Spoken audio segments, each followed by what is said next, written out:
everyone, it's the Not So Secret Wife here on my husband's gardening channel, and today I'm going to film a garden tour for you. It is June 23rd, 2025.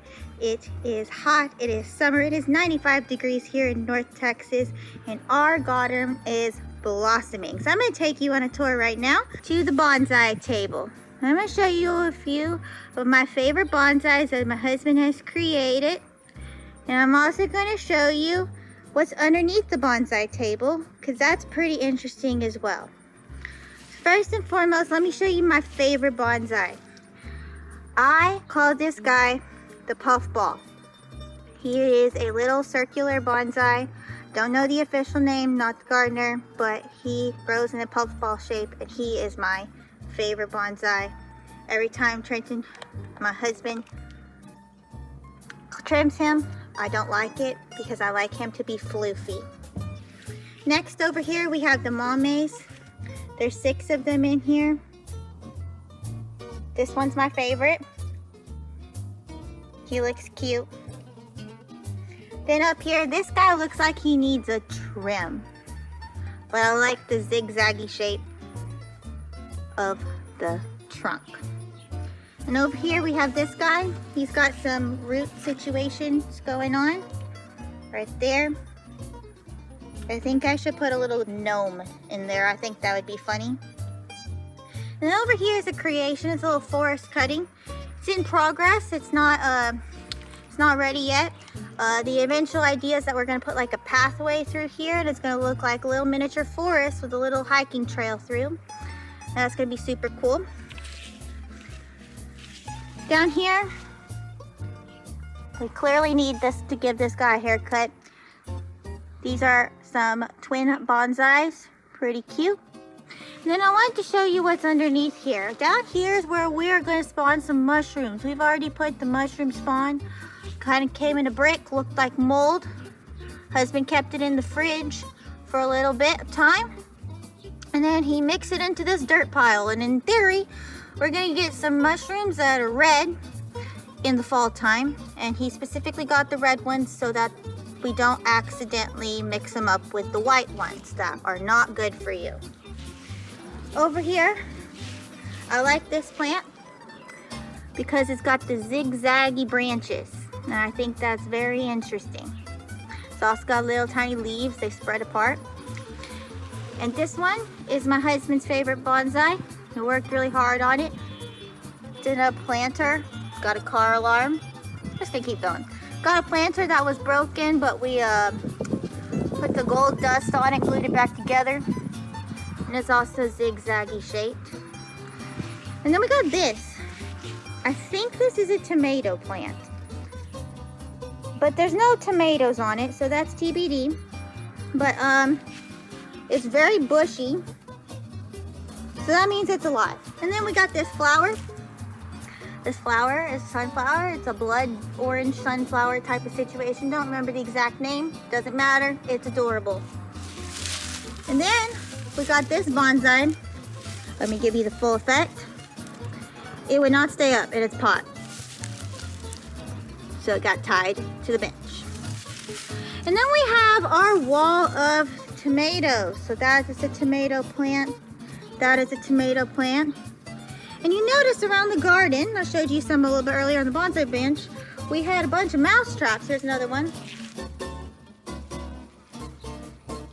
And that's because we thought the tomatoes were getting eaten by the mice. Turns out it's probably a hornworm. We have since gone around and eradicated the hornworms. Here's an aphid farm. Let me see if I can get real close to them. Stop moving. Here you go. Aphids. Oh, here's a really excellent example. Let me get that tree from the wind. The aphids right there. Nice. Here's a giant sunflower. It used to be quite tall, but the thing with giant sunflowers is they flop over because they're heavy. Seems stupid, I know. Huge.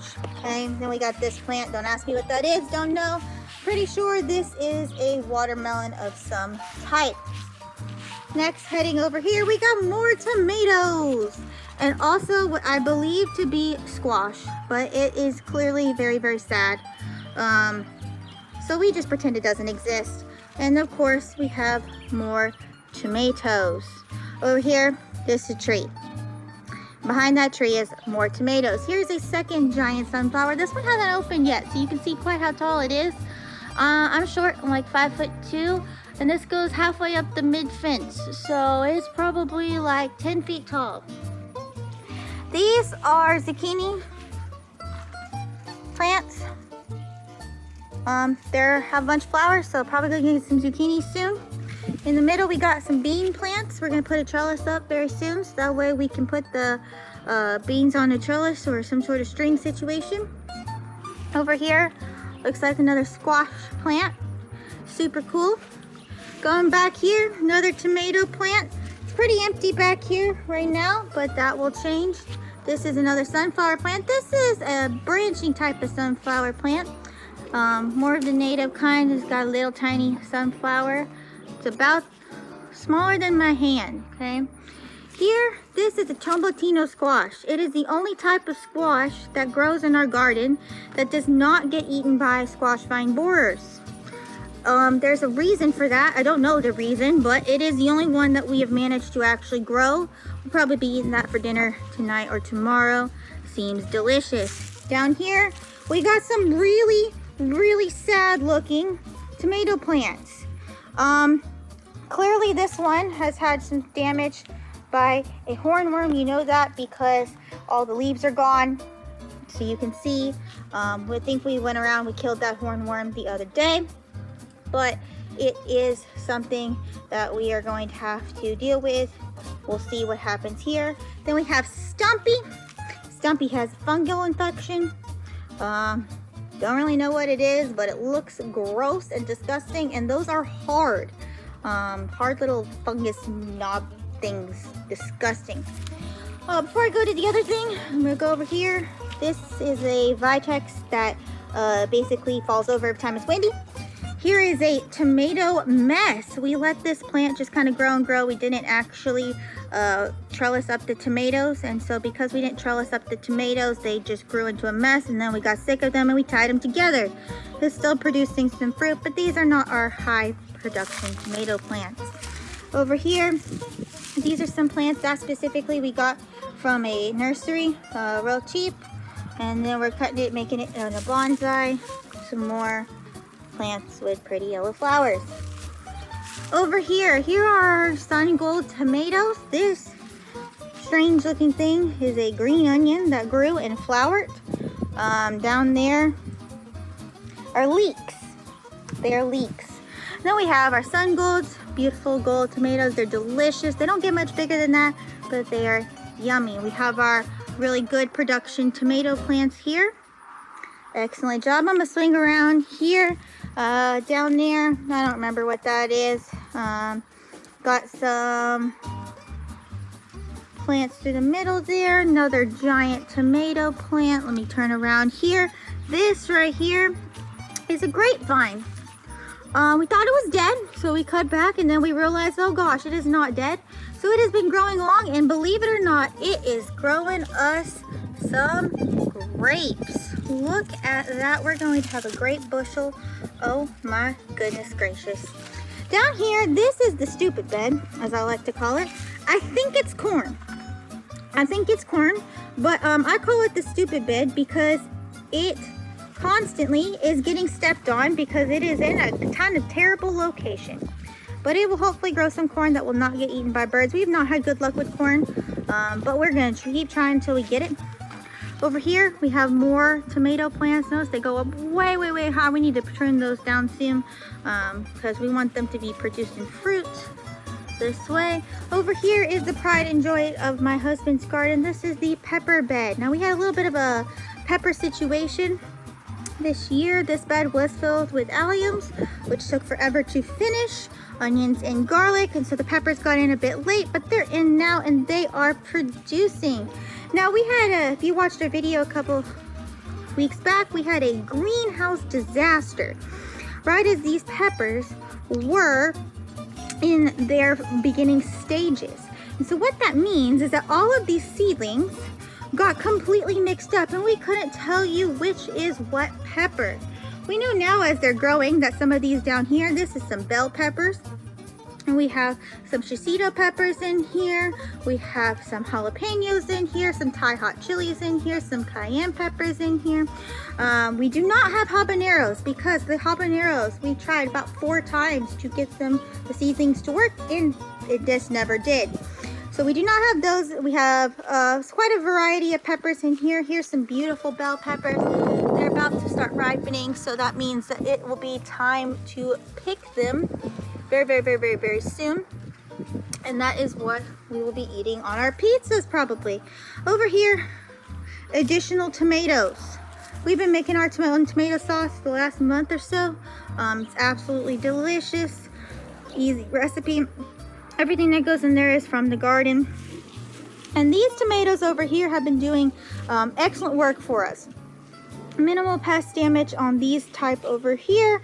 Lots and lots of fruit, easy to take care of. This is some sort of crossbreed pollination, something we did not plant, but it is ridiculous. So it is no less than probably 20 feet high. It is huge. And it is a combination of a massive sunflower somehow and the little tiny stalks up there. Now those are not as small as you think they are. They're just really high. You can see this is an average size, 6-foot fence. Easily doubled it. Easily 15 feet up there. Absolutely massive sunflower. And we got another sunflower forest. And then way back there in the sunflower forest, I'm not going to dig through because there are spiders. There's a pepper plant. Or a tomato plant. I don't remember. Absolutely massive sunflower forest. And it just keeps growing. Again, we're just going to keep going over the sunflower forest. Sunflower forest. Another shot of that massive stalk. This is our compost pile. We compost things. We compost nearly everything that we can in here. It's at a good temperature. You want it in the green. That's all I know. You want it in the green so it's hot enough for the stuff to break down, but not so hot that you kill the things breaking it down. In the summer, in just like another week or so, we will be composting in these black bins because they compost incredibly fast in the summer because they're black and we live in North Texas, so that means hot. And in here, the dark green ones in there, those are strawberry plants. I don't know what else is in there, but some strawberries nonetheless. This might be some more corn or something. And I want to show you this in here because I think this is ridiculous. This pepper plant, it's on steroids somehow. It has grown more yellow cayenne peppers than I have ever seen in my life. I've never seen a yellow cayenne pepper before this season. And now we've had easily like 10 of them. Absolutely ridiculous. There's an eggplant somewhere in here. I just don't remember where it is. Another sunflower. Another pepper plant right there. Turning around here, we have our greenhouse. And in here is a variety of bonsai plants in various stages, as well as some seedlings and cuttings that are beginning to take root in places. Plants that don't necessarily love the direct sunlight. We do have our shade cloth up. That's what that green stuff is. Reduces the UV rays by 30% according to the package. So it helps the peppers and the tomatoes not absolutely bake in our hot sun. But in here it's even more shade, and we use this for the more sensitive plants. They get the sun in the early morning and the evening, but that midday sun is not as strong. We have our trees. We have apple and peach and plum trees over here. In here we also have a lemon tree and a mandarin orange tree and another type of lemon tree. Turning around here to the final part of the garden tour that I'm going to show you today is our tower. And in here we have a ridiculous amount of strawberries because we love strawberries and our kids do too. And then we have the herbs in here. Our basil's been going absolutely crazy. Dehydrate that basil often, so many times a week. And then we have some pretty flowers, and that is where I will leave you today. I hope you enjoyed the tour of the garden. in this nice mid-June day. Be interesting to look back at this video in a couple of months and just see how the garden has progressed through the seasons. I hope you enjoyed. Please like and subscribe. Comment down below if you'd like to see more, and we'll talk to you very soon. Bye-bye.